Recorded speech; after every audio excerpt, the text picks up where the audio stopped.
L'histoire de Jean Tremblay prouve encore que les rencontres ne sont jamais fortuites. Commençons par le commencement.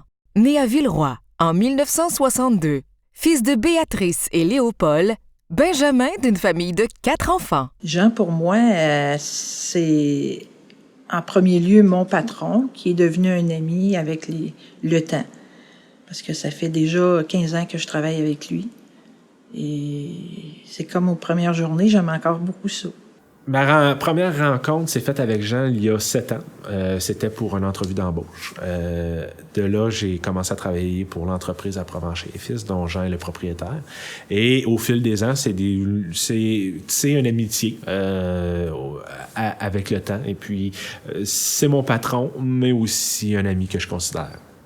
Arrivé dans la grande ville de Québec en 1982, à son plus grand bonheur.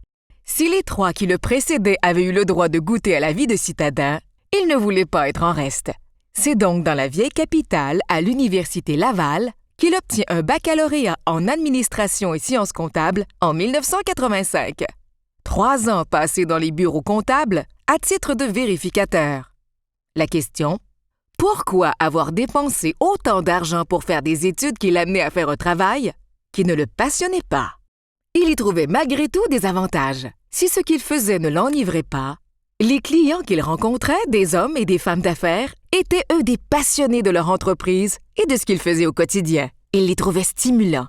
Ça lui permettait de voir plusieurs domaines d'affaires, ce qui n'était pas du tout désagréable.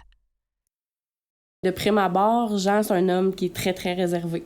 C'est un homme qui prend pas beaucoup de place à travers un groupe, puis c'est quelqu'un qui va rester plus à l'écart, qui va observer, qui va être...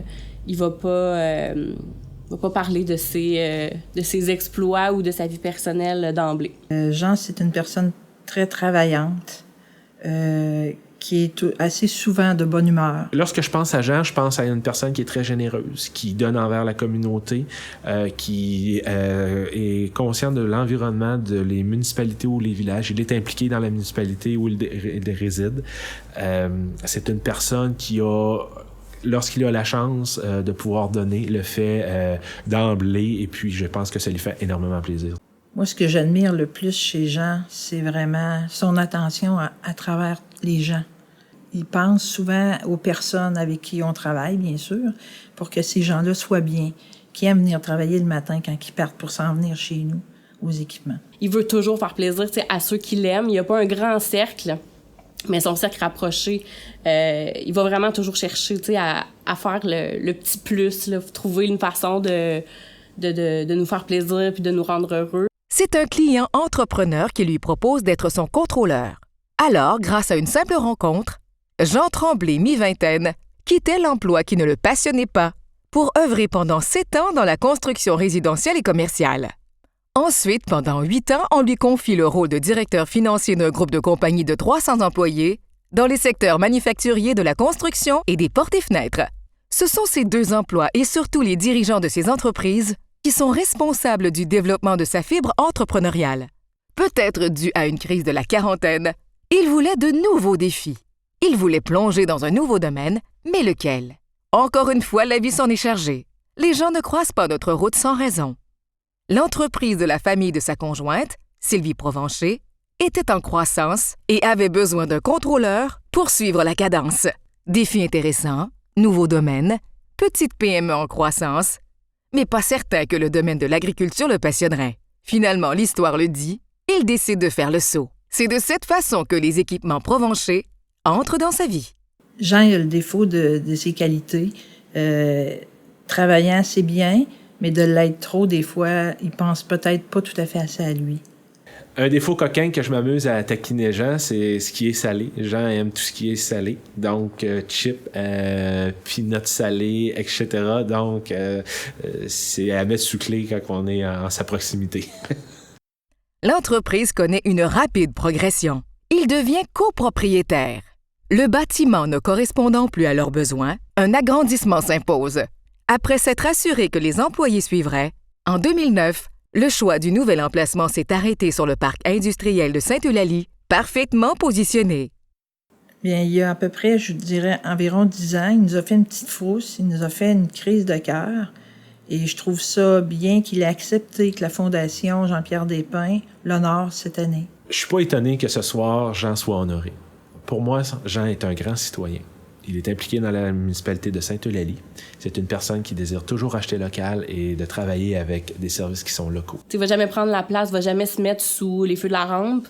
Ben, je pense que c'est une bonne occasion comme ça de reconnaître, dans le fond, son implication, de reconnaître sa générosité, puis tout ce qu'il peut faire pour les autres, parce que c'est sûr qu'il fait souvent passer les autres avant lui. Là. Il y a une certaine fois, Jean, on avait été dans une formation à Québec, puis Jean avait dû dormir dans son auto à cause de la tempête du siècle.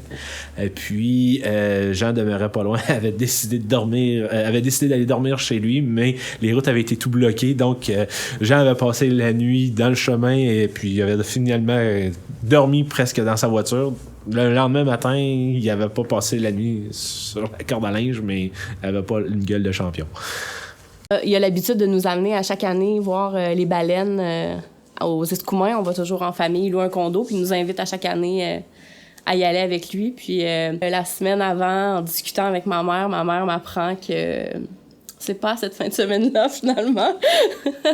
Puis, en me disant comme « Oh, mais ton père te l'a pas dit? On s'est rendu compte que c'est pas cette fin de semaine-là, finalement. » Fait que on s'agace encore avec ça. Encore cette année, on est allé aux baleines, puis on en parlait encore. Il dit « Oui, je me rappelle, t'avais mal noté la date. Hein? » Oui, c'est ça. 2014. Son associé veut passer à une autre étape de sa vie. Jean Tremblay se retrouve donc seul. En fait, pas tout à fait seul, mais bien entouré d'une équipe de 40 personnes qui, pour la plupart, lui avaient tout appris du domaine agricole. J'ai la chance de travailler avec une personne extraordinaire, qui est en plus mon patron. Le travail a toujours pris beaucoup de place dans sa vie, mais depuis que les petits-enfants sont dans la game, là, ça change. Vraiment, on voit que c'est la priorité. Prendre une demi-journée de congé pour s'occuper de ses petits-enfants, il n'y a pas de problème. Il est toujours là pour eux. Jean est pour moi pas juste un patron, j'y ai découvert aussi un ami qui m'est précieux.